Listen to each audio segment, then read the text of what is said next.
এটা কেশবব্রতের মাস, এটা তুলসী মহারানীকে ভক্তি অর্চনার মাস, এটা বিষ্ণু মধুসূদন মাস। ওমা, এ মাসের যে মাহাত্ম্য রয়েছে, এই মাহাত্ম্যগুলো বর্ণনা করতে গেলে আমাকে 2-3 ঘন্টা সময় দিতে হবে। এখানে 2-3 ঘন্টা সময় দিতে হবে।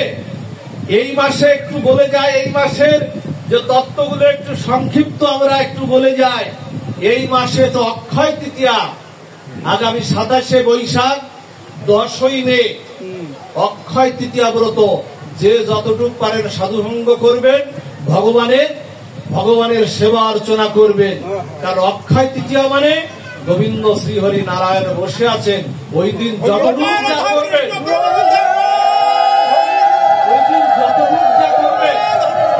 ততটুকু আপনার জীবন অক্ষয় হয়ে থাকবে। ওই অক্ষয় তৃতীয়ার দিন থেকে গোবিন্দ যার যার ঘরে বিগ্রহ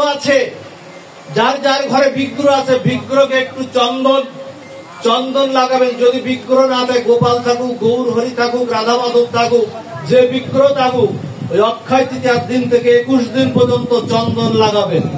বাবা বলতেন, যদি আমার বিগ্রহ নাই আমি কি করব?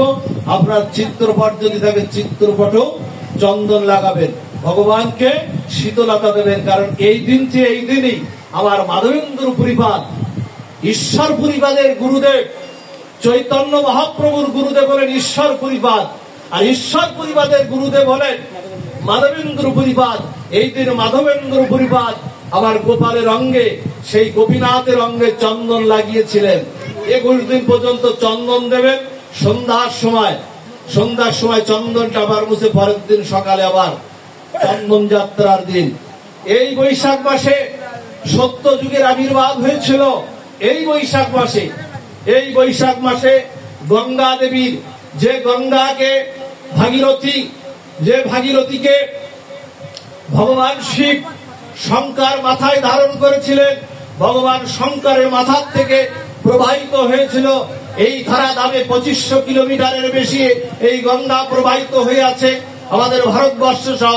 এই গঙ্গা দেবীরও আবির্ভাব হয়েছিল। যে গঙ্গা জল না হলে কোন শ্রাদ্ধ তর্পণাদি পূজা পার্বণ, গঙ্গা জল না হলে হবে না, কোন উপায় নেই। গঙ্গা জল না হলে গঙ্গা জলকে বানিয়ে নিতে হয় না। গঙ্গা জল না থাকলেও মন্ত্র দ্বারা বানিয়ে নিতে হয় না। সেই গঙ্গা দেবীর আবির্ভাব হয়েছিল এই বৈশাখ মাসে। আমার দ্রৌপদী সূর্য দেবের কাছ থেকে একখানা থালা পেয়েছিলেন, যে থালায় তিনি যত সাধুগুরু বৈষ্ণব সেবা দেবেন কখনো তার খাদ্য ফুরাবে না।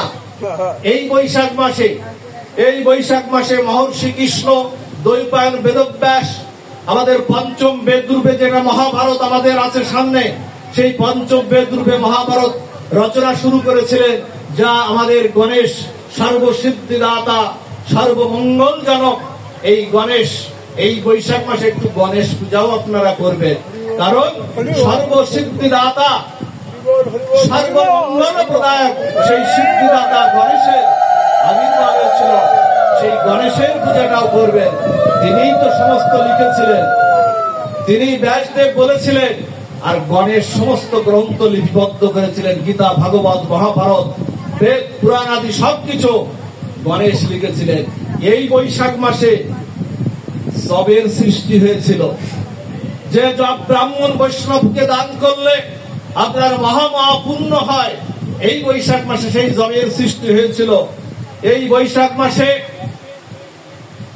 ভগবান শ্রীকৃষ্ণ কি তত্ত্ব দেখুন। যে সময় আপনারা সাধুসঙ্গ করছেন না, আমার তো মহাভাগ্যই, আপনাদেরও মহাভাগ্য।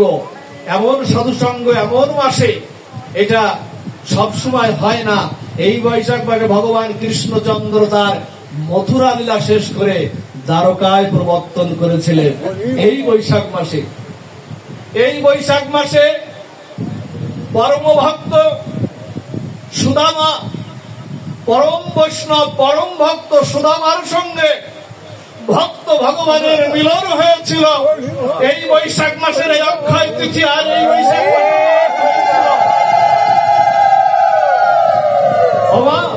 অনেক মহিমান্বিত মাস। ভগবান কৃষ্ণচন্দ্রের দ্বারকায় যখন আবার সেই কৃষ্ণ ভক্ত সুদামা যখন গেলেন, সুদামা যেতে চায়নি, স্ত্রীর অনুরোধে গিয়েছিলেন। বলছে তোমার এত অভাব, এত অনটন। অভাব কৃষ্ণ ভক্তদের দেখবেন রোগ ব্যাধি, অভাব অনটন এগুলো আসে, এগুলোকে ভগবানের করুণা মনে করতে হবে, এগুলোকে ভগবানের করুণা মনে করে ভগবান করুণা করে দিয়েছেন। ওমা মেঘাচ্ছন্ন হলে নহে সেদিন দুর্দিন, যেদিন কৃষ্ণ কথা হয় না সেদিন হয় দুর্দিন। ওমা দুঃখ আসলেও যেন কৃষ্ণকে না ভুলি, একটু গোবিন্দের কাছে প্রণাম করবেন যে তোমারও সেবা করতে গিয়ে দুঃখ হয় যত, সেই তো আমার পরম সুখ। যেদিন দুঃখ আসে তোমার কথা স্মরণ করে বেশি বেশি, সুখের সময় তোমার কথা তো স্মরণ হয় না। ওমা যেদিন কৃষ্ণ ভক্ত সুদামা যেদিন গেলেন, সাধু সেবার কি উজ্জ্বল দৃষ্টান্ত আমার ভগবান কৃষ্ণচন্দ্র জগৎকে দেখিয়ে গেলেন। সেদিন কৃষ্ণচন্দ্র যেদিন সুদামা গেলেন, গিয়ে গিয়েছিলেন কৃষ্ণচন্দ্রের জন্য একটু নাড়ু করে, খুদের নাড়ু করে নিয়ে গিয়েছিলেন। বলছে খালি হাতে যাব, সে তো বড় রাজপ্রাসাদে, দ্বারকার রাজপ্রাসাদে থাকে, খালি হাতে যাব তার জন্য। বলছে এই নিয়ে যাও। নিয়ে যে কৃষ্ণচন্দ্রকে দিলেন, দিয়ে কৃষ্ণচন্দ্র ভক্তি ভরে বলছেন গ্রহণ করলেন। আর কি করলেন, কৃষ্ণচন্দ্র যে আসনে বসতেন, দ্বারকার রাজা অধিপতি অনন্ত বিশ্বব্রহ্মাণ্ডের অধীশ্বর, যে সিংহাসনে বসতেন, কৃষ্ণ ভক্ত সুদামাকে নিয়ে আজকে আমার পরম বন্ধু সখা সুদামা এসেছে, সেই আসনে কৃষ্ণ তাকে দিয়ে বসালেন। সত্যভামা দ্রৌপদীকে, সত্যভামা রুক্মিণীকে বললেন যাও চরণ ধৌত করার জন্য জল নিয়ে এসো, যাও পুষ্প নিয়ে এসো, জল নিয়ে এসো। ওমা কৃষ্ণচন্দ্র কি করলেন জানেন, একদিকে দুইজন সত্যভামা রুক্মিণী, যে আসনে কৃষ্ণচা বসিয়ে দুইজন বাতাস করছেন, বর্ম বৈষ্ণবকে বাতাস করছেন, আর ভগবান কৃষ্ণচন্দ্র ভক্তের চরণ ধৌত করছে। চরণ ধৌত করে সেই চরণ ধৌত জল মস্তকে নিচ্ছেন, বৈষ্ণবের পদধৌত জল আমার ভগবান কৃষ্ণচন্দ্র মস্তকে নিচ্ছেন, আর নিজেও সেটা গ্রহণ করছেন। জগৎ সংসারকে দেখিয়ে গেলেন যদি তোমরা সেবা করো, গুরু সেবা করো, বাড়িতে বৈষ্ণব যদি আসে এমন করে যদি সেবা করো, আমি কৃষ্ণচন্দ্র তোমাদের হৃদয়ে আবির্ভূত হয়ে যাবো, এমন ভাবে তোমাদের হৃদয়ে আবির্ভূত হয়ে যাবে। আর বললেন কি জানেন, আমার শোনো কথাগুলো, আর বললেন শোনো সত্যভামা রুক্মিণী, সুদামা যতক্ষণ এখানে আছে তোমাদের বদন থেকে যেন হাসি যেন ফুরায় না, হাসি যেন ফুরায় না। জানেন সেবা দিলেন, কিন্তু যে আশা নিয়ে গিয়েছিলেন না তার কিছু বলতে পারেননি কৃষ্ণচন্দ্রে, কারণ গোবিন্দকে দেখলেই তো সমস্ত কামনা বাসনা জীবের দূরীভূত হয়ে যায়, জীবের কামনা বাসনা দূরীভূত হয়ে যায়। তেমনি করে সবকিছু, আর কিছু চাইতে পারলেন না সুদামা। পরের দিন বলছেন কিছু চাও, কি জন্য এসেছিলে? বলছে না কিছু চাই না। জানেন কৃষ্ণচন্দ্র পরের দিন কি করলেন, সেবা টেবা করিয়ে বৈষ্ণবের চরণ ধৌত করিয়ে পাঠালেন। তার বাড়ির দিকে যখন পাঠালেন তখন উদ্ধব এসেছে, পরম বৃহস্পতির শিষ্য, পরম জ্ঞানী। তবে সে দেখছেন কি পরম বৈষ্ণব সুদামা কৃষ্ণচন্দ্রের সখা, তাকে বলছেন, কৃষ্ণচন্দ্র বলছেন সুদামা যাবে? ভগবান তুমি তো অনন্ত বিশ্বব্রহ্মাণ্ডের অধীশ্বর, তুমি সুদামাই যাবে? এই বৈশাখের এই খরতাপে যাবে তার চরণে দুখন, তার পাদুকা দুখন দিতে পারোনি? হে কৃষ্ণচন্দ্র, তাকে একটু রথে করে, তোমার দিব্য রথে করে তুমি তাকে একটু পৌঁছে দিতে পারোনি? কৃষ্ণচন্দ্র জানেন কেঁদে ফেলেছেন, ভগবান আমার কেঁদে ফেলেছেন। ভগবান কেঁদে কেঁদে বলছেন হে উদ্ধব, আমি পারতাম সুদামাকে খড়ম দিতে, দুটো পাদুকা দিতে, কিন্তু আমি দেইনি। কেন জানো? উদ্ধবের মতো ভক্তের পদধূলি যেখানে পড়ে সেখানে ধাম তীর্থ নয়, সেটা পরম ধাম হয়ে পরম তীর্থ হয়ে যায়। আর আর ওকে আমি রথ দেইনি কেন জানো? রথ হলেই তো মুহূর্তের মধ্যে সুদামা চলে যেত। যতক্ষণ পর্যন্ত সুদামার মতো ভক্ত যতক্ষণ পর্যন্ত যায়, ততক্ষণ আমি একটু চেয়ে চেয়ে দেখব। এমন করে ভগবান জানেন, এইভাবে সেবা যদি আমরা করতে পারি, বা এই বৈশাখ মাসে ভগবান বদ্রীনাথ, উত্তর ভারতে ভগবান বদ্রীনাথ নারায়ণের আবির্ভাব হয়েছিল। এই বৈশাখ মাসে ভক্ত বাঞ্ছা কল্পতরু ভগবান নৃসিংহ ভগবানের আবির্ভাব হয়েছিল। এই বৈশাখ মাসের তৃতীয়াতে আবির্ভাব হয়েছিল। প্রহ্লাদকে উদ্ধার করতে আবির্ভূত হয়েছিলেন না নৃসিংহ রূপ ধরে। কত মাহাত্ম্য এই বৈশাখ মাসের। এই বৈশাখ মাসে আপনার গঙ্গার আবির্ভাব। এই বৈশাখ মাসে ভক্ত সুদামার সঙ্গে মিলন হয়েছিল পুরীধামে। এই দিন কি হয়েছিল? এই অক্ষয় তৃতীয়ার এই যোগে পুরীধামে, এই বৈশাখ মাসে অক্ষয় তৃতীয়ার এই যোগে রথযাত্রা। পুরীধামের রথটা কিন্তু ভাঙা হয়, প্রতি বৎসর ভাঙা হয়, আবার প্রতি বৎসর গড়া হয়। এই বৈশাখ মাসে অক্ষয় তৃতীয়াতে পুরীধামের রথযাত্রা শুরু, রথের নির্মাণ শুরু হয়েছিল এই বৈশাখ মাসে। কত মহিমান্বিত এই বৈশাখ মাস। সেই বৈশাখ মাসে সেই বৈশাখ মাসে সাধু সঙ্গ আপনাদের কৃপা হবে, করুণা হবে। এই জন্য আপনারা একটু সাধু সঙ্গ করুন, বৈষ্ণব সঙ্গ করুন। আর ভগবানের যেটা বলছিলাম সবশেষে, ভগবানকে একটু সেবা দিন। রাত জেগে জেগে যেখানে হরিনাম হয়, রাত জেগে জেগে একটু হরিনাম করুন, একটু সেবা করুন ভগবানকে। তাকে একটু ঘরের সন্তান বলে তাকে একটু আপন করে নিন। আমরা আপন করতে পারিনি ভগবানকে। কেমন জানেন মা? ভগবানকে দেখুন কিভাবে ভগবানের জন্য উৎকণ্ঠা, একটু ব্যাকুলতা। বৃন্দাবনে একজন শেঠজি ছিলেন, তার কোনো কন্যা ছিল না। এখন ওনার একটা কন্যার খুব শখ ছিল। একজন সাধু বাবার কাছে গেছেন বর্ষানায়, একজন সাধু বাবার কাছে গেছেন। এই বর্ষানায় সাধু বাবার কাছে গিয়ে বলছেন, সাধু বাবা আপনি আশীর্বাদ করুন, আমার জন্য একটা কন্যা হয়। আমাদের কন্যা সন্তানের খুব শখ। অনেকের এরকম আছে না, আমার একটা কন্যা সন্তান। যখন সাধু বাবা বলেছেন, সাধু বাবা তখন কৃপা করে আমার শ্রীমতী রাধা ঠাকুরানী, শ্রীমতী বৃষভানু রাজনন্দিনী রাধা ঠাকুরের একটা চিত্রপট, একটা বিগ্রহ দিয়েছেন। বলছে এই নে, একেই তুই কন্যা রূপে সেবা কর, একেই তুই লালন পালন কর, এর নিত্য সেবা কর, এই তোর কন্যা রূপে আবির্ভূত তোরকে দেখা দেবে।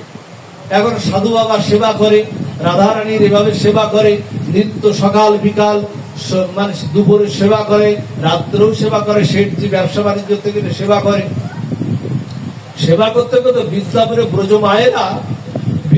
ব্রজমায়েরা দেখবেন না, খেয়াল দিন, আমি পাঠ বিশ্রামে চলে যাব। বৃন্দাবনের ব্রজমায়েরা প্রতি মাসে মাসে ওরা এই পর্যন্ত চুরি পরে। যারা বৃন্দাবনে গিয়েছেন তারা দেখবেন, ঠিক এই হাতের থেকে এই পর্যন্ত, এটা ওদের প্রতি মাসে মাসে ওরা এই পর্যন্ত চুরি পরে। চুরিগুলো ফেলে দেয়, প্রতি মাসে মাসে চুরি পরে। এখন ওই শেঠজির বাড়িতে একজন চুরিওয়ালা প্রতি মাসে চুরি পড়াতে আসতেন। দুই ছেলের দুই বধূ চুরি পড়াতে আসতেন। চুরি পড়াতে এসে একদিন ওই দুই বধূর চুরি পড়ানো যখন শেষে, ওরা যখন ঘরের ভিতরে প্রবেশ করেছে, তখন হঠাৎ একটি সুন্দরী কন্যা হঠাৎ করে বলছেন, আমাকে একটু চুরি পড়াও, আমু তো এই বাড়ির কন্যা, আমু তো এই বাড়ির মেয়ে, আমাকে একটু চুরি পড়াও। তখন বলছে, তোমাকে তো আগে কখনো দেখিনি।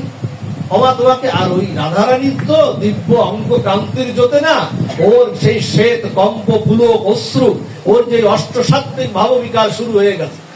শ্রীমতী রাধা ঠাকুরানী দেখছে প্রেমের বিকার, লাদিনী শক্তি শ্রীমতী রাধা ঠাকুরানী। এখন ওর বিকার শুরু হয়ে গেছে।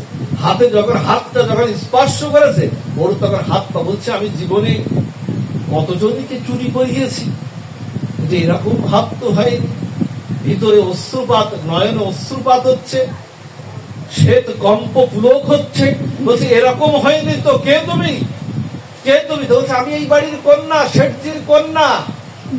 জানেন, কাছে আর চুরি করাচ্ছে, এমন তো হয়নি কখনো। আমার চুরি পড়িয়ে না, চুরি ভরিয়ে যখন চলে গেছে তখন ওর দৃষ্টি ওই কন্যাটির দিক থেকে, দৃষ্টি আর যখন বেরোচ্ছে না, দৃষ্টি আর যায় না বাইরে। যেতে যেতে যখন চলে গেছে তখন চলে গিয়ে যখন শেঠজির কাছ থেকে যখন চুরির দামটা নিতে যাচ্ছে, তখন বলছে, শেঠজি আপনি তো বলেননি আজকে 3 জনের দাম দিবে, আজকে শুধু 2 জনের দিলে হবে না, আজকে 3 জনের দিতে হবে, 3 জনের দাম দিতে হবে। তো বলছে 3 জন কেন? বলছে আপনার বাড়ি একটা কন্যা আছে, তাও তো বলেননি। আপনার কন্যা আছে? তা বলছে আমার তো কোনো কন্যা নাই। তো বলছে একজন এসে পড়লো যে, বলছে না আমার তো কন্যা নাই। তা বলছে ঠিক আছে, তুমি 2 জনের দামটা নিয়ে যাও, আমি বাড়িতে একটু খোঁজ খবর নিই, যদি তেমন কেউ পায়, যদি আমার কন্যা বা অন্য কেউ চুরি পড়ে থাকে, তাহলে আমি তোমাকে দামটা পরে মিটিয়ে দেব। গেছেন, গিয়ে চারিদিকে খোঁজ খবর নিয়েছেন, বলছে না, 2 বধূ বলছে কই না তো, চুরি তো কেউ পড়েনি। আশপাশে খোঁজ খবর নিয়েছে, অন্য বাড়ির কেউ বললো কিনা, আমার নাম করে কেউ বললো কিনা, বলছে তাও তো পড়েনি। এইরকম চিন্তা করতে করতে আবার বৃষভানু রাজনন্দিনী রাত্রি শক্তি শ্রীমতী রাধা ঠাকুরানীর সেবা করে রাত্রি বিশ্রামে গেছে। বিশ্রামে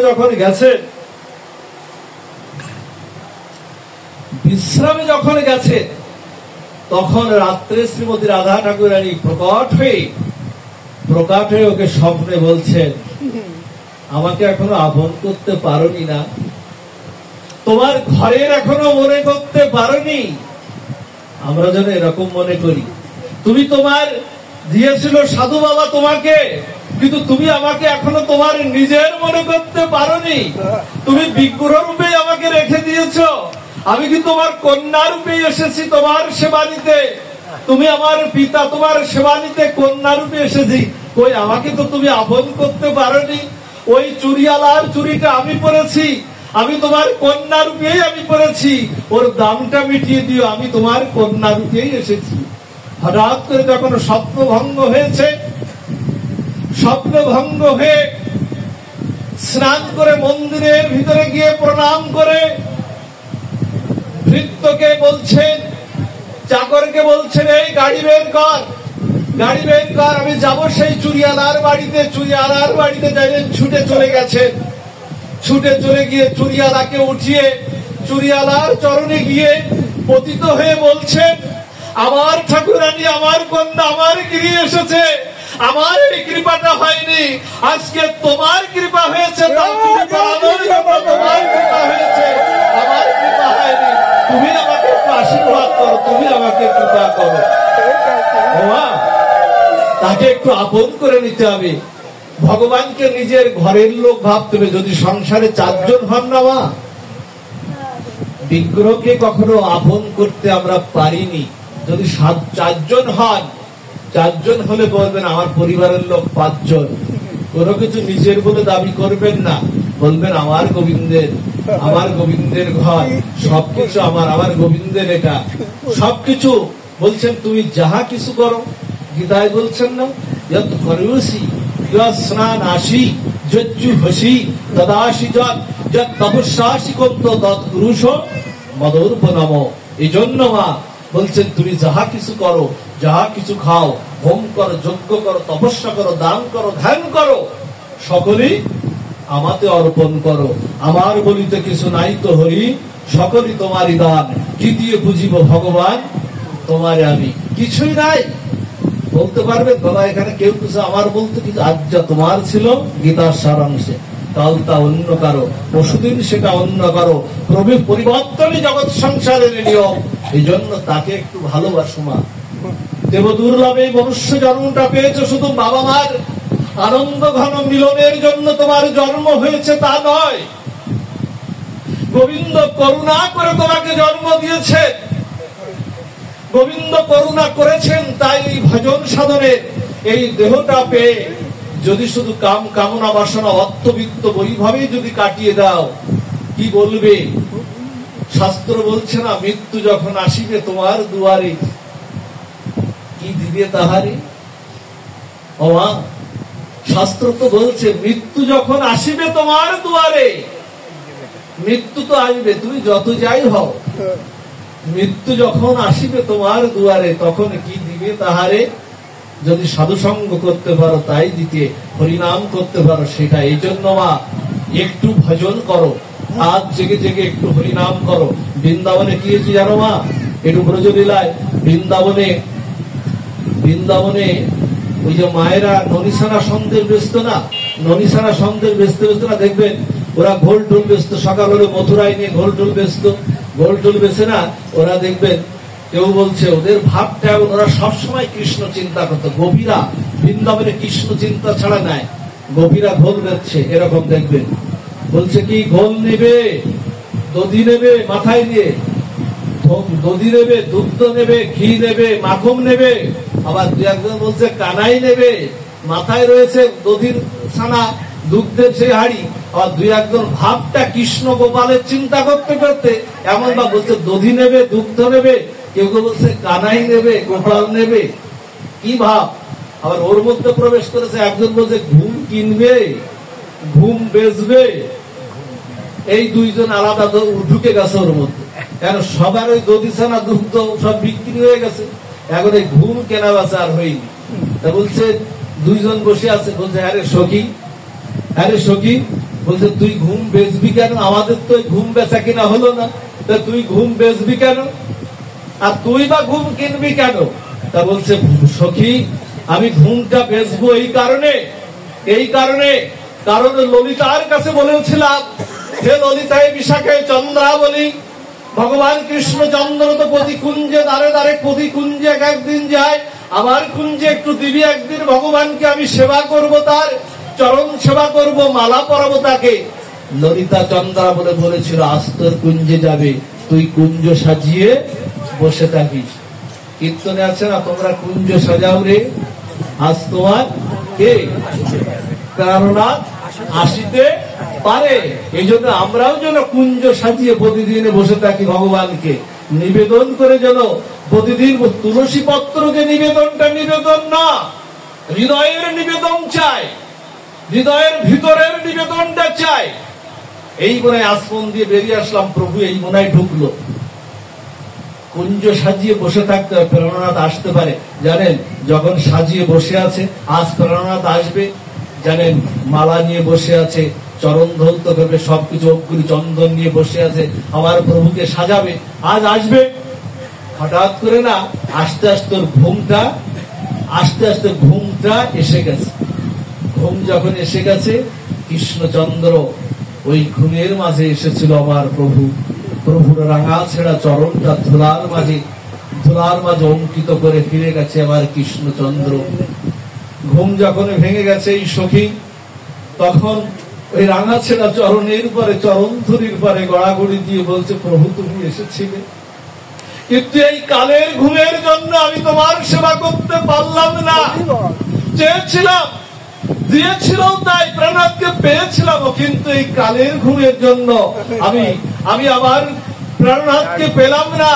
এই জন্য সখী আমি ঘুমটা বেচতে এসেছি, যেন আর কোনদিন আমার চোখে যেন ঘুমটা না আসে। আর একজন বলছে তুই ঘুম কিনবি কেন?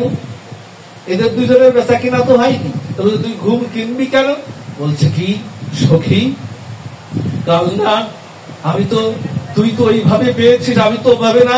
আমি প্রাণনাথের চিন্তা করতে করতে, শয়নে স্বপনে জাগরণের চিন্তা করতে করতে আমি যখন রাত্রে ঘুমে গিয়েছি, ওই ঘুমের মধ্যে আমি আমার প্রভুকে অগ্নি চন্দনে চর্চিত করে, চরণ ধৌত করে, মালায় বিভূষিত করে আমার প্রভুকে পড়াচ্ছি, স্বপনের মধ্যে পড়াচ্ছি আমি। হঠাৎ করে না আমার ঘুমটা ভেঙে গেল, আমার প্রভু চলে গেল। এই জন্য আমার ঘুমটা আমি কিনতে এসেছি, আমার জন্য চোখে সব সময় যেন আমি আর না জাগি, আমার ঘুমটাই যেন থাকে। এই ভাবটা আমাদের আছে তো, আর বেশি নয়, এই পর্যন্তই মা। সেই ভাবটা যেন, সেবার ভাবটা আপনাদের জন্য থাকে। সবশেষে একটি কথা বলে পাঠ বিশ্রাম। এই সাধুসঙ্গ বৈষ্ণব সেবা দিলে কি হয়, এর মাহাত্ম্যটা বলেই পাঠ বিশ্রাম। দেখুন, কলিযুগে অন্য কোন উপায়ে আপনি পাবেন না। কলিযুগে নাম রূপে কৃষ্ণ অবতার, যা হইতে হয় ইয়া হইতে হয় জগত নিস্তার। খেয়াল করো, প্রভু কয়ে কৃষ্ণ সেবা বৈষ্ণব সেবন, নিরন্তর করো নাম সংকীর্তন। কি বললো কথাটা? কি হলো? প্রভু কহে কৃষ্ণ সেবা, বৈষ্ণবকে সেবা করলেও কৃষ্ণ সেবা হবে। বৈষ্ণব খাইলে দেখবেন, বৈষ্ণব যদি কিছু খায় সে জগন্নাথকে দেখিয়ে খায় না, ভগবানকে না দেখিয়ে বৈষ্ণব কখনো খায়? সেখানে হবে। এইরকম বৈষ্ণব সেবা শুধু তাই না, অপরাধ কাটে, অভিশাপ কাটে, পাপ কাটে, আপনার ভিতরে কোনো যদি দ্বন্দ্ব থাকে দ্বন্দ্ব কাটে, জীবনের সমস্ত প্রারব্ধ অপ্রারব্ধ কেটে যায়। বৈষ্ণব দেখিয়া বলছেন, বৈষ্ণব দূর থেকে দেখে যদি বৈষ্ণবকে একটা প্রণামও দেন, বৈষ্ণবের আচরণ পছন্দ না, কোনো কিছু পছন্দ না, কিন্তু বৈষ্ণবকে দূর থেকে যদি একটু প্রণামও দেন, এক শাস্ত্র বলছে বৈষ্ণব প্রণামের কারণে আপনার 7 জন্মের জন্ম জন্মান্তরের পাপ দূরীভূত হয়ে যায়। চৈতন্য চরিতামৃত বলছে, বৈষ্ণব দেখিয়া যে না নুয়ায় মুন্ড, তার মুন্ড গিয়া পড়ে নরে করো কুণ্ড। এই জন্য নোয়াতে হবে মুন্ড। নত না করলে কখনো উন্নত হওয়া যায় না। উৎসব একটা নদী যোগ করলে হয় উন্নতি। এই জন্য আগে নত হতে হবে, হরিদাস ঠাকুরের মতো নত হও, তারপরে তুমি উন্নত হবে। এই জন্য দেখুন কি হয়, বৈষ্ণব সেবা একটু মাঝে মধ্যে বাড়িতে একটু দেবেন। যদি বলতে বাবা এত বড় আয়োজন করতে পারে, 2-1 জন হলেও ডেকে বাড়িতে বৈষ্ণব সেবা দেবেন। অভিশাপ কাটবে, পাপ কাটবে, প্রারব্ধ অপ্রারব্ধ ফল কাটবে, অন্যায় চলে যাবে, সবকিছু চলে যাবে এক সাধু বৈষ্ণব সেবায়, যা ভগবানের সেবাও সম্ভব না। কি হয়েছে জানেন? আমাদের অষ্টবক্রমণি ছিল খঞ্জ বাবা, যার নাম খঞ্জ বাবা, মানে উনি পাটা একটু ঘুরিয়ে ঘুরিয়ে হাঁটতেন। খেয়াল দিন এই কথাটা আপনাদের জীবনে অনেক কাজে লাগবে। ঘুরিয়ে ঘুরিয়ে হাঁটতেন, পাটা একটু ঘুরিয়ে ঘুরিয়ে হাঁটতেন। আমাদের রূপ গোস্বামী পাদের, সড় গোস্বামী পাদের রূপ গোস্বামী পাদ একদিন পুকুরের পাশে বসে ভজন করছে। এই গোস্বামী পাদরা ভজন এমন করেন, এরা যখন চিন্তা করেন যে আমি এখন ভগবান কোথায় লীলা করছেন আমি দর্শন করব, ঠিক তখনই ভগবান তাদের সামনে প্রকটিত হয়ে যায়। এদের ভাবটা এমন, সিনেমার পর্দার মতো একেবারে সামনে আসে। তা রূপ গোস্বামী পাদ লীলা দেখছেন। লীলাটা এইরকম, রাধারানী, বর্ষাকালের এই লীলাটা, রাধারানী পুষ্প চয়ন করছে। রাধারানীকে মা আলাদা কিছু ভাববেন না, রাধারানীকে কেউ যুবতী রত্ন, রক্ত মাংসের যুবতী রত্ন ভাববেন না। রাধা কৃষ্ণ ওরা এক আত্মা, একজন, 2 দেহধরী, অনন্য বিলাসের রস আস্বাদন করি। লীলা করতে ওরা 2 হয়েছে, কিন্তু প্রকৃত তত্ত্বে ওরা এক। এখন লীলা করছেন, লীলা করতে করতে রাধারানী পুষ্প চয়ন করছে। কৃষ্ণের কাঁধে 1 চরণ আর ডালে 1 চরণ দিয়ে পুষ্প চয়ন করছে। এখন এই লীলাটা রূপ গোস্বামী পাদ, উনি এই লীলাটা উনি দেখছেন। এই লীলাটা যখন দেখছেন, তখন হঠাৎ করে আমার ভগবান কৃষ্ণচন্দ্র কি করেছেন, একটু কৌতুক করার জন্য ঘাটটা একটু সরিয়ে নিয়েছেন। সরিয়ে নেওয়ার সাথে সাথে রাধারানী একেবারে নিচে পতিত হয়ে গেছে। নিচে যখন এভাবে পতিত হয়ে গেছেন, ওদিকে আসছিলেন ওই যে খন্দ বাবা উনি আসছিলেন। উনি ঘুরিয়ে ঘুরিয়ে আসছেন। রূপ গোস্বামী পাদ এই দৃশ্য দেখে, ভগবানের এই দৃশ্য দেখে উনি হেসে উঠেছেন।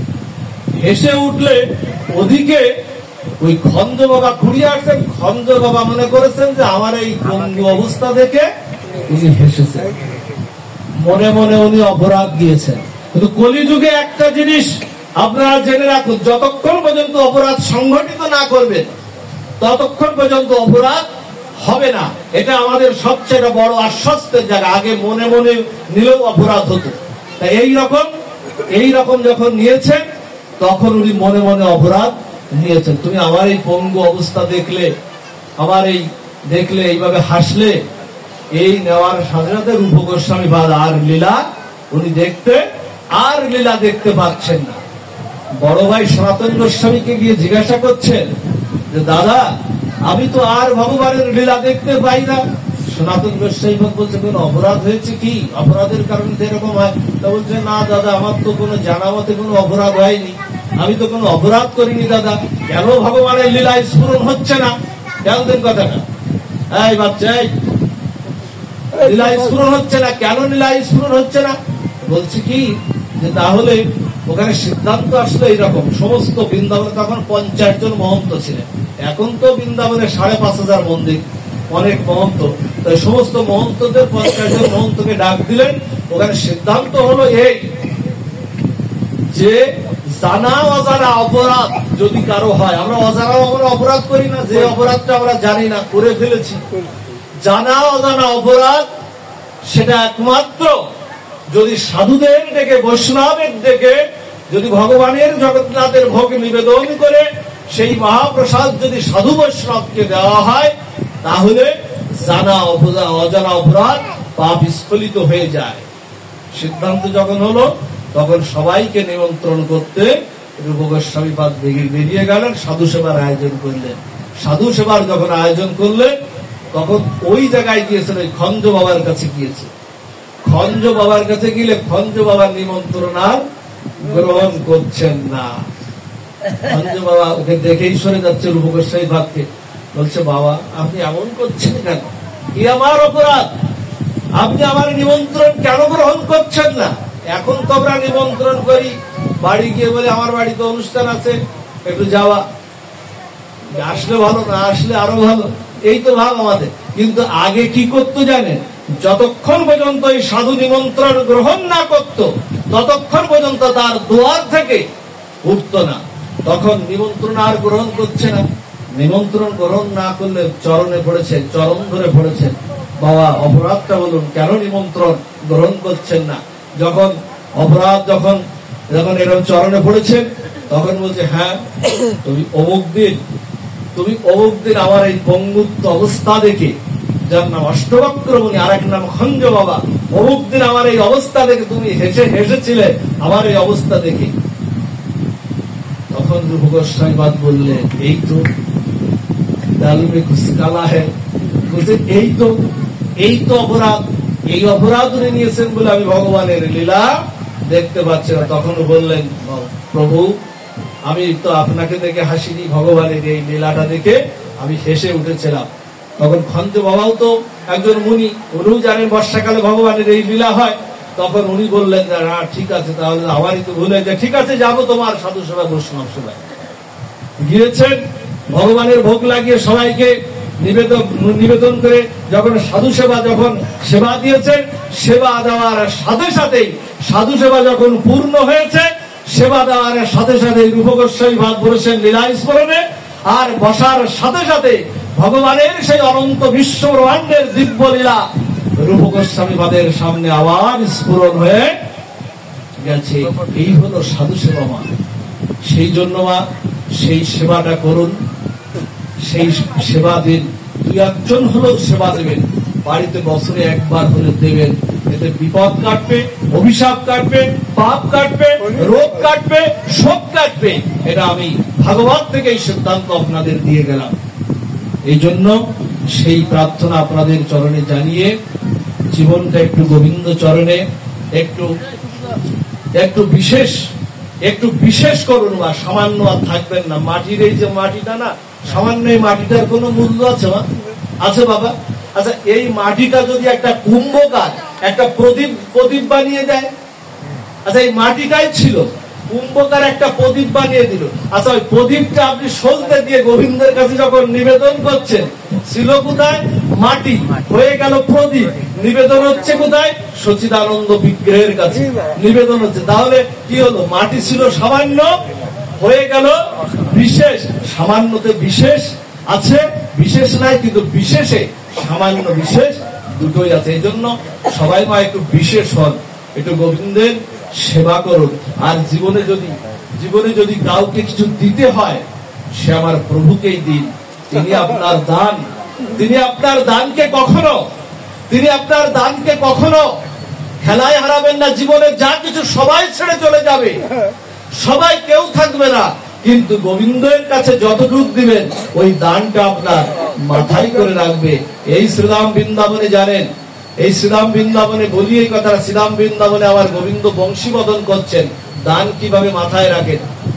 মেঘের অপরূপ ছত্র ধরে আবার গোবিন্দকে ছায়া প্রদান করছেন। আর ললিতা বিশাখা বলছে, আরে ওরে শ্যাম সুন্দরের যেমন রং, আবার গোবিন্দের গায়েরও তেমন রং, মেঘেটারও তেমন রং। ময়ূরগুলো কি করছে জানেন? বংশীবদন করছে। তো ময়ূরগুলো অপরূপ ছত্র ধরে অপরূপ লীলা করছেন, ওরাও নৃত্য করছে ময়ূরগুলো। খেয়াল দাও মা, ময়ূরগুলো ওরা কি করছেন? ওরা পেখম তুলে নৃত্য করছেন। নৃত্য যখন করছেন, নৃত্য যখন গোবিন্দকে আনন্দ দিচ্ছেন, গোবিন্দের যখন বংশীবদন যা শেষ হলো না, ওরা তখন যুক্তি করছে, গোবিন্দ তো আমাদেরকে আনন্দ দিল, আমরা দান প্রতিদানেই তো সংসার, গোবিন্দ আমাকে আনন্দ দিল, আমাদেরকে গৌররা ভাবচোদের ভাষায় আমরা কি দেব? আমরা প্রভুকে কি দেব? আমাদের তো দেওয়ার কিছু নাই, আমরা তো সাপ খাই, সর্পকুল প্রাণী সাপ খাই, দেওয়ার তো কিছু নাই। তখন ওরা কি করলো জানেন? যুক্তি করে ওদের ডানা থেকে একটি করে পাখা, ময়ূরের পাখা, আর সাজরে গোবিন্দের অনুকূলে, বাতাসের অনুকূলে গোবিন্দের চরণ প্রান্তে উড়িয়ে দিল। আর ওই পাখাগুলো, ময়ূরের পাখাগুলো গোবিন্দের চরণটা আচ্ছাদিত করে দিল। গোবিন্দ কি করলেন জানে? ময়ূরের সেই সিকি পুচ্ছটা গোবিন্দ হাতে নিয়ে বললেন, ওরে সংসারে আমাকে যে দেয় কিছু, আমাকে যে কিছু একটু নিবেদন করে, তার দানটা আমি কখনো আমার চরণে রাখি না, তার দানটা আমি মাথায় করে নিয়ে, আমার মস্তকে করে নিয়ে মাথায় করে রাখি। এই জন্য দেখবেন ময়ূর পুচ্ছটা কোথায় উঠেছে? গোবিন্দের একেবারে মস্তকে গিয়ে উঠেছেন। এই জন্য গোবিন্দকেই দিন, সেবা করুন, শ্রদ্ধা আনুন, সাধু সঙ্গ করুন।